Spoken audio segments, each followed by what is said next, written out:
A story that we have been following from the very beginning. Today, Jimbo Fisher wearing maroon while being introduced at his new home. Texas A&M's new head coach spoke at a news conference this morning. We have team coverage from College Station. We want to begin with our sports director, Randy McElvoy, who was the first to break the news that Fisher was headed to Aggieland. Randy?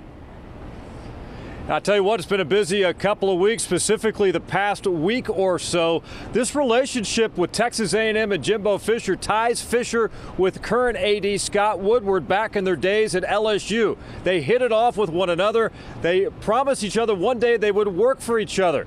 Now that's the case. The Jimbo Fisher era officially is underway.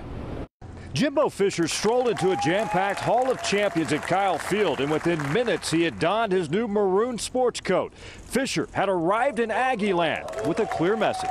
We understand expectation. We live in the world of expectation. That's what we live. That's what we do.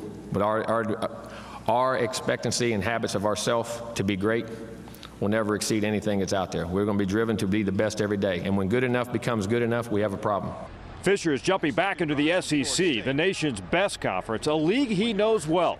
He knows the bar has been raised not only for him, but for the Aggies program. With a 10-year, $75 million contract, it's time to win and win big. I want to take Texas A&M to somewhere they haven't been, and that's the champion of the SEC.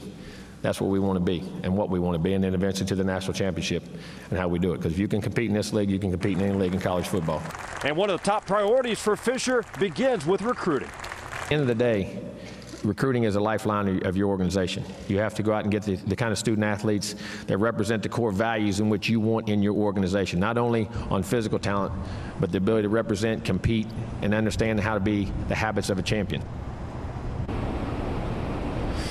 Tell you what, message delivered from Jimbo Fisher to the Aggie faithful today. Behind me, the Bright Athletic Complex for the football program. It's been busy inside as he's met with staff, and also a meeting scheduled for this afternoon with the current Aggie players, where another message will be delivered as they get ready for 2018. We're live in College Station at Texas A&M. Randy McElvoy, KPRC Channel 2 Sports. All right, Randy, thank you for staying on top of that reporting for us.